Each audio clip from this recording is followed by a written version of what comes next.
better. There's a couple of guys getting in the water right back there. Howdy. My name is Kurt, and this is a book reading that I'm going to do this morning from here in Huntington Beach, California. As you can see, the guys getting ready to go in right there. Beautiful waves today, peeling left and right with a nice, very, very soft, you can see those guys are wooing away, soft offshore breeze blowing. Look at this guy taking off. He kind of dropped it. Oh, they're going to have some fun. That looks like fun. I'm a little early, getting set up a little early. Let's do a couple of things. Get myself organized here better. Put that over there. There they go. Doesn't that look like fun? Oh, helmet shouldn't be in there. Let's watch them go out.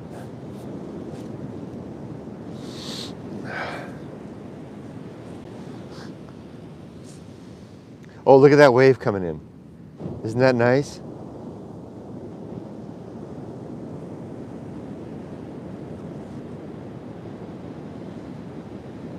Ooh, you could just peel along. Oh, there's a guy getting a wave way over there.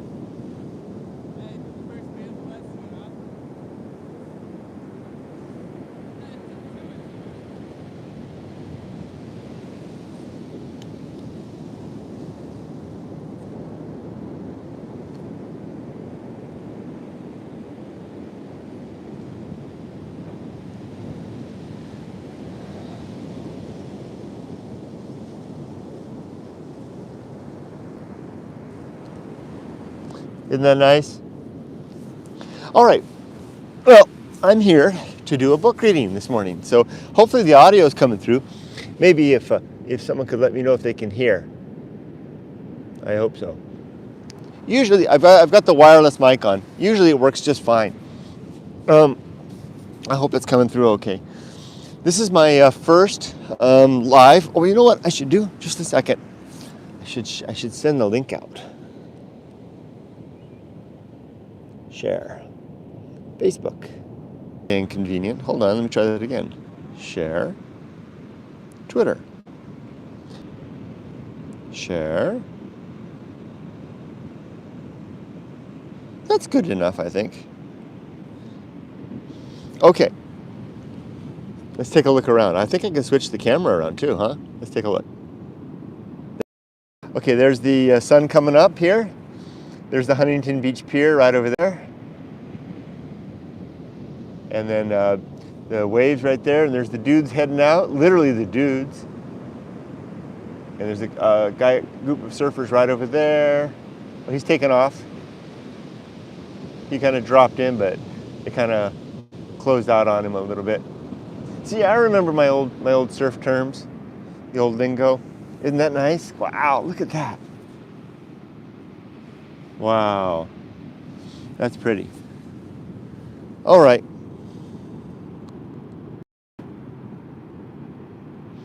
I'm going to take liberty to just kind of do this freestyle. So, you know, whatever spirit comes about me, whatever motivation comes, whatever happens, I'll just take care of that. I'll just do that. So let's just put the camera down and we'll get started.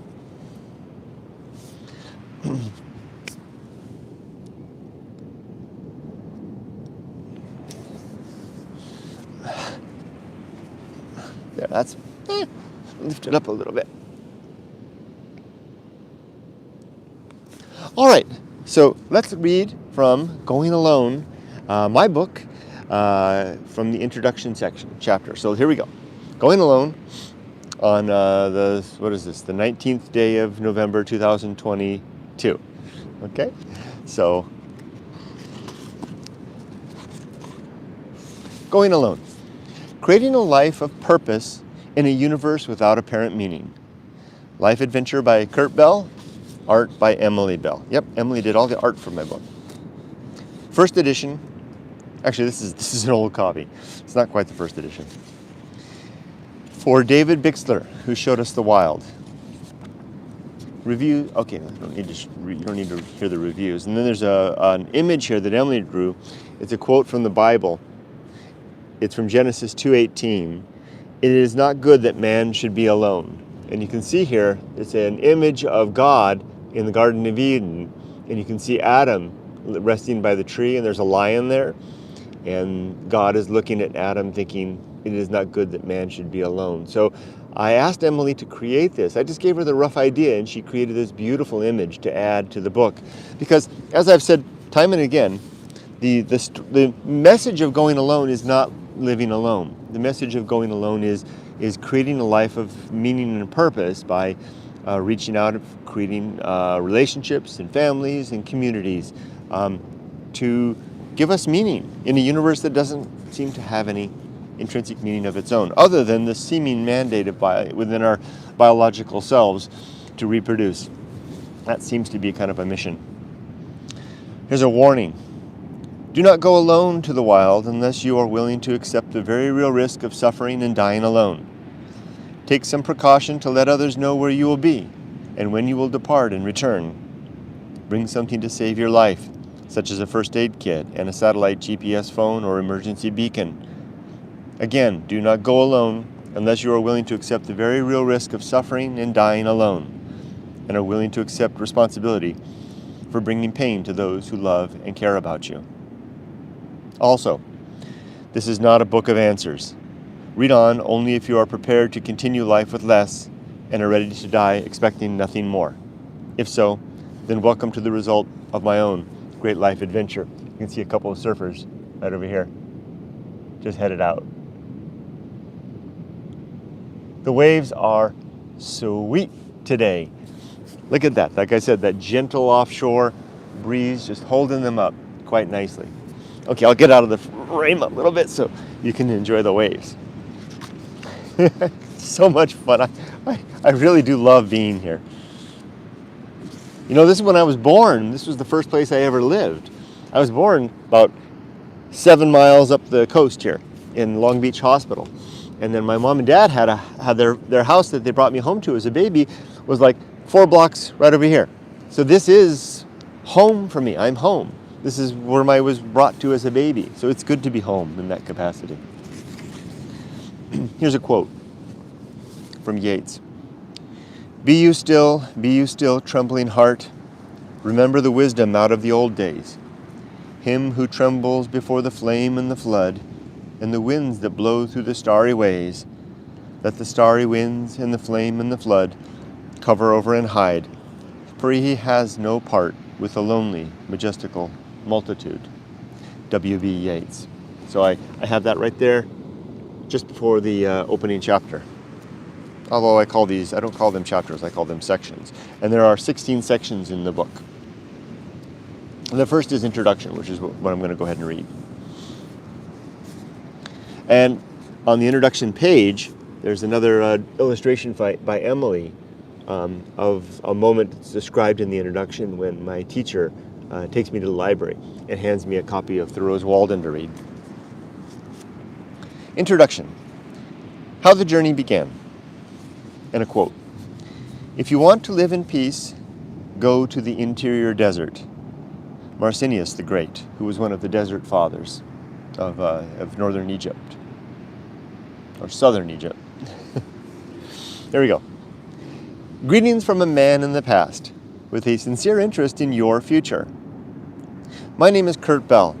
I am 53 years old as I write these words, which is important and relevant, as I do not think I could have written them at any other age. This book could not have been produced in my 40s, or in any decade prior, or to follow. This is a story to be told from my 50s, and my one chance at describing the landscape and perspective of my life as seen from this particular vantage in time. This is my season of philosophy, which is my way of describing a period of life for recording ideas and stories which are reflective and cumulative of the best lessons so far lived and discovered. This book is an effort at sharing my experience and advice with those to come, and who might be inclined to sit and read a bit from an aging man who will be gone from life much sooner than he'd like. For, despite my various trials and challenges, I do dearly love being alive, and it saddens me to know that I will soon pass and die away forever to nothing. Saying this is not a forecast or prognosis of imminent death, but instead is simply a sober reminder of the reality that life so often ends when we least expect, and sometimes just when we are at last ready to live. I wrote this book with the young in mind, particularly the young who are just now waking into adulthood with questions about the life they found themselves living, and the future which yawns ahead like a strange road to uncertainty. I was in this same position once, from about age 15 to 45, which was a long time of seemingly aimless drift. I'd like to help you shorten this period and make better use of the precious days I believe we each only get once. It took me a long time to break free of life's drift and settle into what I call a life of courage, joy, and independence. There is no gimmick here. I have no ulterior motive. I do not believe in an immortal soul, and therefore I have no interest in saving mine or yours. However, I do sincerely want to be helpful, and I'd like to help you enjoy a better life and begin living this better life sooner. I will not ask you to believe anything I say, though I will explain the reasoning behind the arguments I propose. Let me start by sharing a little of my own background and some of the events which contributed to the challenges I faced and have mostly overcome. I arrived at young adulthood on my own. At age 15, my family was in the process of breaking up, and I was operating as an adolescent without much adult guidance or oversight. I was lucky, though, that a high school teacher at the time introduced me to a book titled Walden by the author Henry David Thoreau. This happened after our English class had been assigned to read The Call of the Wild by Jack London, and I had expressed to the teacher how much I had enjoyed the story, especially the narrative description of wilderness and the experience of life in the wild for both man and beast. I remember this same teacher taking time from her duties to walk me to the school library to locate and offer me a copy of Walden, which proved a pivotal event in my life, as the book opened my eyes to a way of living and thinking which closely aligned to some inner interests I was barely aware were developing within me. Walden helped me to find the courage to venture out and alone onto my own road, to follow the beat of my own drummer, as Thoreau would describe, and to allow myself to live life in better accord with my own inclination and native aptitudes. It was the going alone bit which moved me most, as this provided an example in courage to strike out without companionship, aid, or comfort, and to take risks I might not have otherwise taken. I took Thoreau's example to heart and began my own solo meanderings and living in emulation of a lifestyle I thought well suited to who I was and the man I wanted to become. My first attempts at Thoreau's lifestyle were a few solo hikes into the mountains surrounding our humble ranch near Lake Hughes, California. My family lived then in a very rural location on 10 acres of land a few miles up Pine Canyon Road from the community of Lake Hughes, 60 miles north of Los Angeles. Our home was surrounded by chaparral wilderness, and going alone required very few footsteps from our front door. I spent much time then walking alone in the wild, escaping perhaps from the confusion of my teens, looking for something, not yet ready to discover what wasn't there in the wild to meet me. The remains of our home at Lake Hughes are still there, burned out after the fire which destroyed everything in 1983. The foundation and remaining bits of our lives at Moonstone Ranch are located on the north side of the road, down in the river wash, just a quarter mile downstream from the remains of an abandoned highway rest area. Though our home site can be easily missed, the roadside rest is still evident by a dirt turnout and parking area on the north side of the road amidst a cluster of tall pines. Our family bought Moonshadow, which included a simple one-bedroom home, for $15,000 in 1976. We bought it at the tail end of a family journey we called the Odyssey, when our traveling home was a converted Frito-Lay potato chip delivery truck, and we wandered the United States and Canada searching for our collective selves. It would be a mistake to overlook the influence the Odyssey had on my life, which in many ways played as important a role in setting precedent for the importance of adventure as Thoreau's model of independence and self-reliance at Walden. After the Odyssey, and after I gained the relative independence of a driver's license and a car, I began venturing further out on my own, even transforming my first car, a 1970 Camaro Rally Sport, into a miniature motorhome. I did this by removing all but the driver's seat and fashioning a bed, dresser, and storage cabinet into the places where the removed seats had been. When I was done, I had created a little muscle car motorhome, which was quite comfortable for my solo adventures, though honestly, I only used it a few times for this purpose. In fact, I found hitchhiking to be a more interesting and inexpensive way of getting around, and I was lucky to enjoy a short hitchhiking career before America lost its willingness to pick up strangers by the side of the road. I began hitchhiking during the last 2 years of high school, initially just in California, though gradually I made my way halfway across the USA and up nearly into Canada. I enjoyed 3 or 4 very long solo hitchhiking adventures during this time, when I literally went with the wind and slept out in the open with very little money, resources, or access to communication. These experiences, mini odysseys really, had a great influence in dulling my apprehension about going alone. Today, I can thank those hitchhiking trips for development of the nerve and gumption I would later need to simply walk away from the sane and secure, to venture alone into wild places without a map, a friend, or any certitude regarding finding my way back. This early life path I was on, of ever-extending adventure, of going further and deeper into strange places, always alone and seemingly without a safety net, would likely have led me to disaster and perhaps an early death, or a solitary life of social irrelevance, if it hadn't been for the institution of Chaffee Community College in Alta Loma, California, and a professor named David Bixler, as well as the small band of college friends with whom I shared a few years between high school and university. David Bixler introduced me to biology, as well as the more academic side of Thoreau, and the perspective of natural history, and the methods and processes of science, and gave me and many others our first experiences of true wilderness.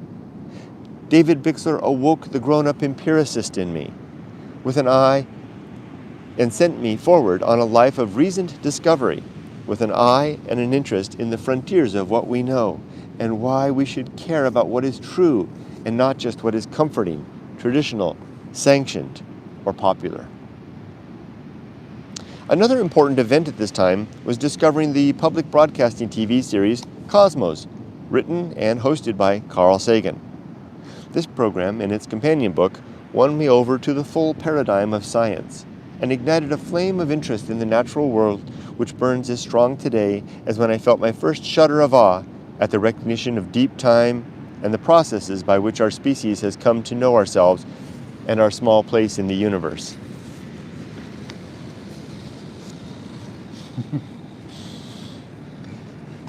The path I chose as a young man was risky, as going alone is a hazard at any age. Go too far and you may not get back. And even if you return, some essential part may be left behind in the place you found. A place in mind, a place alone, a place you may never successfully relate to others who have never been so far afield without the comfort and guidance of maps, compass, companions, or gods.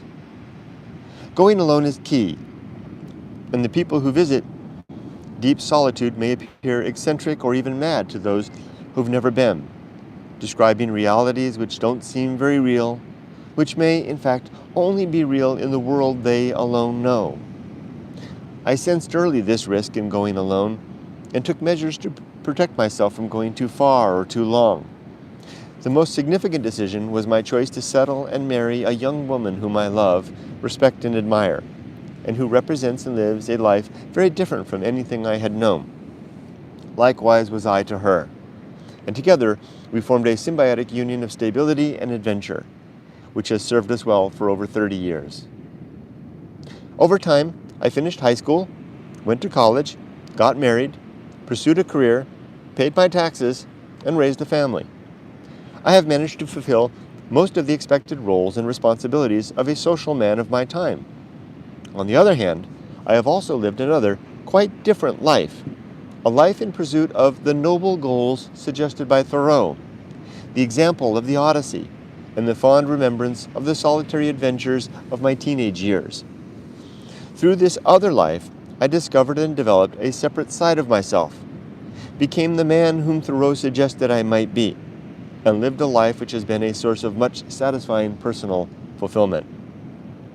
I wrote this book in appreciation of Thoreau's Walden and other similar books which have influenced me over the years, and which I have identified at the end of the book in the recommended reading section. I hope my book may prove helpful, particularly to the young, to someone like myself who finds themselves suddenly awake and conscious in a universe of wonder, and not sure just how to proceed or how to best spend their time. I will not tell anyone exactly what to do, though I will share objectives and principles which I have found helpful. Nor can I offer companionship, as the path I recommend isn't wide enough for two and must always be found and followed alone. Now, a note about how this book was written, the characters within, and the formatting approach. I wrote Going Alone between 2013 and 2017, between the tail end of my family's life in Japan and the start of our new life in the USA. The book was compiled from various online journals, which in turn were composed in bits and pieces via tweet-sized sentences and paragraphs, blurbs, which I pecked out on my mobile phone. I wrote nearly everything while on the move and adventuring, usually while walking and hiking, often far beyond the edge of internet connectivity. Each upload was hashtagged with a theme, which in turn became the major sections of this book. Hashtag, my muse is a corpse. Hashtag, the path of wildness. Hashtag, going alone. Hashtag, the good life. Hashtag, the stoic life. Hashtag, my God is a little God. Plus more. The blurbs are rarely related, though sometimes there is a small story being told in the process of updates, which may become clear if the blurbs are read in their original order of upload. It is possible to find the original blurbs in their original order, along with any associated photos, as well as date and timestamps, by referencing my various Facebook pages. In particular, my Facebook page, Softypapa, which is the place where nearly all of my extemporaneous writing did first appear. The blurbs are included in this book in italics and collected in sections under the heading Notes from My Muse. The section of this book titled The Path of Wildness was developed while my family and I were living and raising our daughter in Japan, in the small village of Yada, where my wife grew up. The Path of Wildness was my first try at the larger book. However, the story was not complete then. The idea is not fully considered or fleshed out, and it took returning to America and my time alone in the desert to complete the tale. The section titled The Anxiety Hike is from a blog post and video of the same name and was added to provide a guide to anyone who might want to experience for themselves the landscape and inspiration for so much of this book's content. If you decide to try this hike, just remember to go alone for best results. Though keep in mind that the landscape here will kill you and is incapable of shedding a tear. My book includes some characters, such as the Muse, the Ghosts of Siberia, the Soulless Beasts, the Desert Killer, and my little God, deliberately lowercase.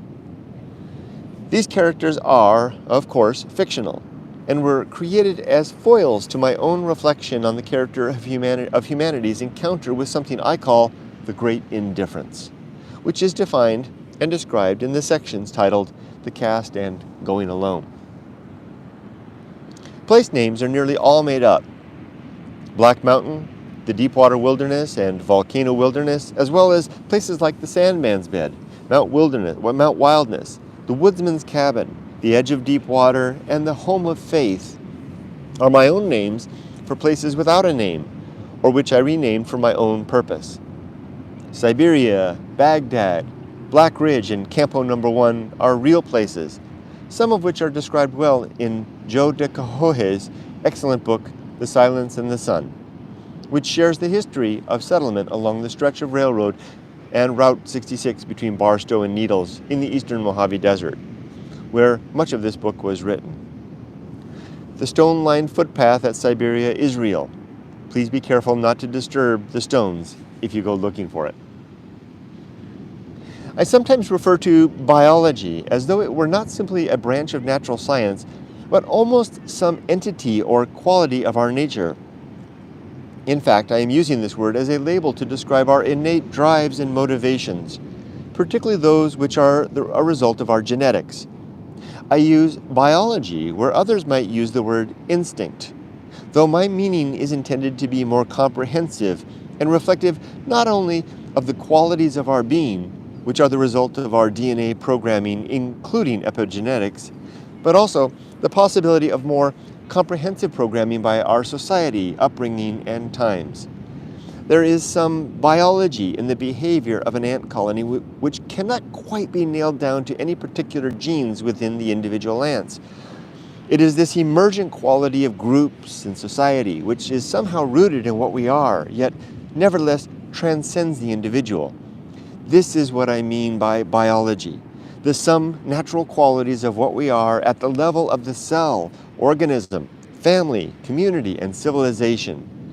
This is probably as close as I will get in this book to anything mystical or spiritual, though I am confident even the mystery of the programming of groups will one day give way to the inquiry of science. My only regular companion in the desert is my 2004 BMW R1150 GS adventure motorcycle, which both delivered me to and from the desert and kept me entertained with pleasant distraction when the deep void of nature triggered a response of panic or despair, and I ran, which I sometimes did, often. Maybe half the time. Though you guys may not ever have known that because I kept it a secret. The desert is the perfect environment for this type of bike, which is branded a dual sport adventure tour, capable of both street and light off-road riding. Though I never rode it far off-road, preferring my 2 feet for such travel. The bike was nevertheless ready for any dirt road or double track I chose to follow, and I could not imagine these adventures or with anything else. What follows is a list of items I carry with me or on the bike to facilitate my desert adventures. Here's a list, starting on this page all the way to the next page. Kurt's Imperfect Adventure Kit. Equipment and tools for desert travel and survival. First, a big section. 2004 BMW R1150 GS Adventure Motorcycle plus gear. And by the way, I have a different motorcycle now. I have another GS, but it's a 2003 model. So that 2004 when I ran that thing into the ground, so it's gone. And here's what's equipped on that bike. Steel side panniers, you know, the little bags on the side, saddlebags. I know I'm saying it wrong, I can't speak French. Full windscreen, fog lights, Schuberth G3 Pro modular helmet. And I still have it. Right here. That's the one described in the book. This is my Schuberth, very expensive. This is like a $600 helmet, and then it's all outfitted with all kinds of gear. It's modular. It closes, see, and it's got stuff, and it's got, check this out. It's got the cool here fighter pilot visor thing right there, and then get this, and it's all wired for sound. It's got the camera for the rear, the camera for the front. It's got a microphone inside. I never use it for adventure, but I've got it nonetheless. I mean, I use it for riding every day, but I rarely make videos on it anymore, but it's part of my gear. And I highly, highly recommend that. Get the best helmet that you possibly can. Your helmet, the amount you spend on your helmet really kind of reflects how much the value of your thing for your head. KTM Powerwear motorcycle jacket. This jacket doubles as my heavy winter coat. That jacket's long gone. I have another jacket now, but it's a good jacket. KTM riding pants, those are gone too. Riding gloves, those are gone too. Spy riding goggles, I've still got those. Rain outfit, jacket and pants, I've got those. BMW USB adapter, power adapter, I've got that. Toolkit and tire repair kit plus tire inflator, yes, I've got that. AAA premium roadside coverage with a 100-mile tow, yes, invaluable. I've got that too. And then what I used to have, I don't have it anymore. This is my 511 Rush 72 backpack. I gave that away when we moved to Huntington Beach. I don't need it anymore. Someone else can go have it. Someone else does have it. And that includes a large drop pouch to hold bread for sandwiches, 2 rock climbing carabiners to hook things on. I have my REI Half Dome 2 tent plus ground cover sheet. Probably don't need it anymore because I don't go camping anymore. I have my outdoor research helium bivvy for emergency overnight away from base. I think that I gave that away with the backpack. I think it was because I gave the backpack away with everything in it. So I think that's gone. Marmot Trussell's 15-degree sleeping bag. I kept that because who wants an old guy's sleeping bag? REI Stratus regular inflatable sleeping mat. Yep. No, I gave that away too. It's because it was in the bag. Clothing, yeah, the clothing that I have, and here's a list of what I typically carry with me. REI vented explorer's hat all year, wool cap for winter, and my friend Doug and his wife Carolyn. Carolyn knitted that for me. I've still got that. Medium weight jacket for the winter, medium weight vest for the winter, heavy sweater, winter, early spring, late fall, light sweater, winter, spring, fall, windbreaker, fall, all season, insulating long sleeve shirt, heavy duty button up shirt, t-shirts 2, underpants 2, hiking socks 2 pairs, heavy boots, hiking shorts with accessory pockets, and a strong leather belt. That's all the clothes that I usually carry with me. Cooking gear. I usually have a Coleman 5-piece aluminum mess kit. No, I don't have that anymore. GSI Outdoors collapsible Java drip and filter. Yes, I still have that. Highly recommended. I get a lot of mileage out of that. Or did I give that away with the backpack? It might have been in the backpack. Primus Express stove. No, I think it was in my motorcycle when I gave the pack away, so I still have it. I should bring that with me to the beach, and then I could make coffee out here when I'm doing this. I'll do that next Saturday because I'm going to do this every Saturday. A Jetboil 100-gram propane bottle, 2, yes. Metal cup to boil water in. Metal class to pick up hot water, hot bowl and cup. MSR Alpine spatula collapsible, yes. GSI Outdoor Glacier 3-piece cutlery set, yes, and 2 lighters. Yeah, I may have all that stuff. Might still have it. It might be gone. Oh, old man legs. They're creaking. They're getting old. Look at a lot of surfers out there right now. And a couple grommets over there with boogie boards. A water container and H2O rations. Platypus bag zip LP 2.0 liter pouch, 1.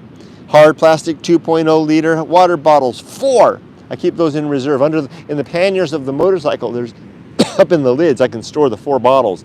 That's my reserve water supply, which sometimes I would forget to fill. Cold weather, 2 or 3, and how much water I carry in the various seasons. In cold weather, I have 2 to 3 liters per day. Warm weather, 3+ liters per day. Hot weather, and then the comment is, are you sure you want to do this? Watch out going to the desert in the hot weather. Lighting, a large flashlight for night hiking. Yes, I still have that. It's hooked onto the back of the bike. Black diamond headlight, yes. A tiny light to carry in my pocket for emergencies. I never really did that, but I did have it. I really carried it though. And a glow stick to find my tent during the night. That was an idea I had because I thought I could set up base camp and then hang the glow stick on it and go traipse around the camp and then find my way back because it gets really dark out there at night. I never did that though, but I did carry the glow stick. Emergency gear, a small first aid kit. Nah, I never had a first aid kit. I meant to. This was wishful thinking. Liar. Moleskin blister dressing. Liar. I never had that. Mobile phone to use when in range. Yes. Space blanket for emergency cover. No. Liar. I never kept that. I think I put this stuff in just as I wanted to. If someone decides to do this, that they would do this and not be a baddie like me and forget to carry emergency gear. Ooh, nice longboard ride and shortboard ride too. There's a nice wave out there. Nice. Food, dehydrated rations, full meals, enough for the trip. A loaf of bread plus peanut butter and jelly, light meal. That was my main staple, peanut butter and jelly out there. A mobile phone, to use. No, coffee and snacks such as granola, chocolate, etc. Yeah, very helpful. Camera and phone. A Canon IVIS HF G10 video camera. Yes, that's my main camera, the one I used as softypapa in Japan as well. Still got that thing. Still a great camera. Canon directional stereo microphone, DM100, GoPro Hero Series 5, floating hand grip. Yeah, that's used to be it. This is a Series 6 right here. That 5 is gone. Sena Prism Tube helmet cam. Yep, that's the one right here. I haven't charged that thing forever. iPhone 6, well, I'm on the iPhone 11 now. OtterBox Defender phone case, highly recommended. That's what I still use. OtterBox lighting USB cable, yes. Good luck cable. External charger, yes. Beach gear. Beach gear for desert travel? Yes. And I even have a comment here. It says, yes, I bring beach gear with me to the desert. And there's a asterisk there. The asterisk says, I bring beach gear as I sometimes will end a desert journey by riding to Shaw's Cove and Laguna Beach for a refreshing ocean swim. I usually go straight into the water from the steps. Watch out, you do not step on a stingray. Ouch. Yes, they do hurt a lot. And then swim to the rocks at the right side north of the cove. If you look closely, you can find a little underwater cave which you can swim through, which is an amazing way to punctuate any desert adventure. So I used to drive home from the desert, go straight before going home, go down to Shaw's Cove, hop in the water, swim out, watch out for the stingrays, swim out to that cave, swim through the cave, and it was quite a contrast to go from the deep desert to swimming under a sea cave to finish the adventure. And what would I carry on my bike to facilitate this? A bright red swimsuit, like a lifeguard might wear, mask and snorkel, Churchill body surfing fins, and a beach towel. Okay, miscellaneous stuff that I kept. Hand towel, 50 SPF, sunscreen, journal, sketchbook, plus something to write with, a Swiss Army knife, a geology hammer, plus safety goggles, spare batteries, accessory bags, and toilet paper. That's it. Now here, let's wrap up this chapter, last bit. So, here we go. Welcome to my book, and the result of my life's effort of fulfilling the suggestion and challenge offered by Thoreau and Walden. This book is my own answer and homage to that great author's masterpiece of expression of the bold experiment he made of his life and the example he has become for so many. In 1998, I visited Thoreau's grave at Sleepy Hollow Cemetery in Concord, Massachusetts. While there, I left a small pebble atop his resting place, as had so many others before me, as simple homage to a man and his effort, and his creative effort, which has meant so much to me and has helped me to be stronger and more courageous in my desire to, and I quote Thoreau, live deliberately, to front only the essential facts of life, and see if I could not learn what it had to teach, and not, when I came to die, discover that I had not lived. Now, I leave a somewhat larger pebble to Thoreau in the form of this book, a simple gesture of appreciation for the life of courage, joy, and independence, which I have found by way of his example. And that's the end of the introduction chapter for my book, Going Alone. From there, we begin to dive deeper into it and into the adventure. Now, did you see that? Let's turn the camera around. Let's take a look at some of these surfers.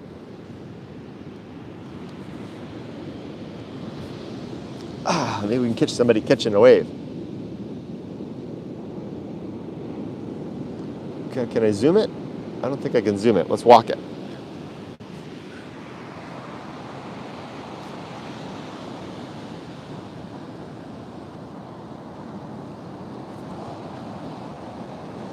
Okay, there's a young grommet.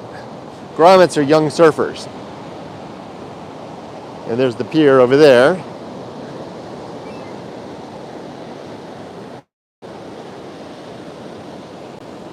Oh, look at this guy going.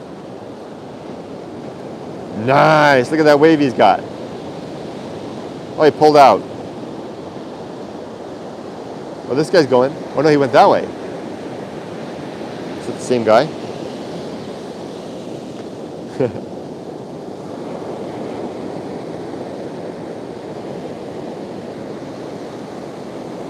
Yeah, we are moving. Hey, can you hear me all right? Is it coming through? I wonder if thank you for Slapis Saman. That's a mouthful to say. There's a grommet coming. He's going to be jumping. He's doing a little bodyboarding. Hey, can you let me know if the audio's all right? Thank you so much. Oh, good, good. That means it's working. So let's see, the grommet's heading out. He's going to do a little bodyboarding. Audio is great. The picture is a bit pixelated now. Yeah, it's because I've only got like 2 bars here. And there's a birdie. Oh, there's a nice set of waves over there. Wow. Is anybody going to get that? There's that guy's going. Nope, nope. There's a bigger wave behind it though. Let's see. Well, there goes a guy on a longboard. Oh, he didn't quite make it. No.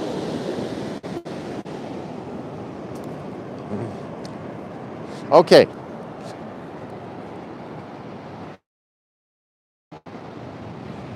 Okay, I'm gonna jump in the water, and then I'll finish this off with an ocean swim. Let's do that.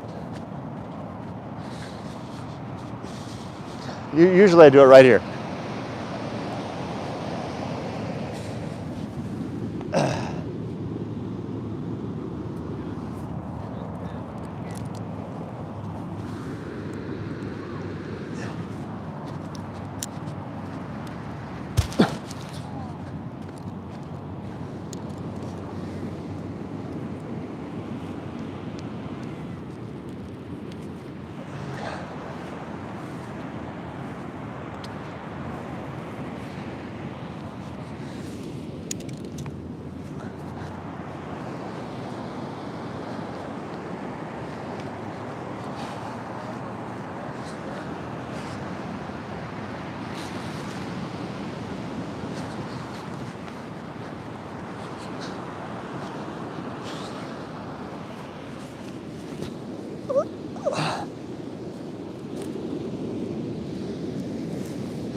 Ooh, nice set.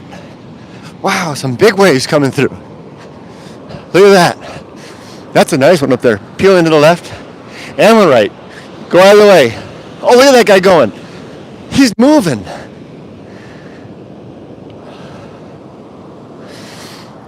Thanks for joining me on my very first beach reading of my book, Going Alone. I really appreciate it. And I hope you have a great day. And remember, be safe, but not too safe. Well, let's see if there's I think I see a comment. Hold on. I need my glasses.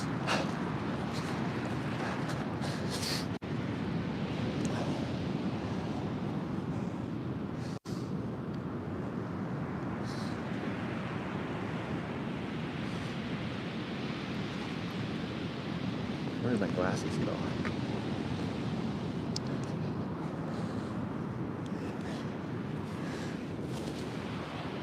Oh.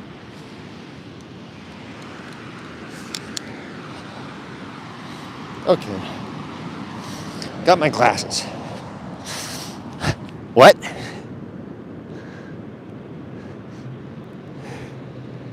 Let's see. Oh, there's comments here. Thank you for letting me know about the audio. The community post about the abandoned farm you made a few days ago reminded me that I've been following you and you for more than 10 years. How time flies. Thank you so much, Iceberg. So, not only are you feeling the touch of old, I am. Yep. The stream is quite mesmerizing. Oh, good to know. How to know which wave is nice? It's by the way that it peels. If you can ride it, the waves that just close out, the whole thing drops like that, that's the wave you don't want to ride. It's the wave that actually kind of rolls along like that you can ride on the surfboard. That's how you know. I guess I could stand up, see if we can see one that peels. Like that one's peeling right there. There's nobody on it. Oh, here goes a guy right there. He's about to take off. See, he's riding it out there. He's riding along as it peels. It peels. If you can see him, that's it. That's a good wave. All right, thanks for joining me, everybody. This has been so much fun. Remember, be safe, but not too safe. And Iceberg, thanks for sticking with me so long. I know that things have. I should keep the microphone. Talk to the microphone. Thank you. It's been fun, and thanks for sticking with me so long, Iceberg, for over 10 years. Take care. Bye, everybody. Until next Saturday. I'll be doing this every Saturday. Bye-bye.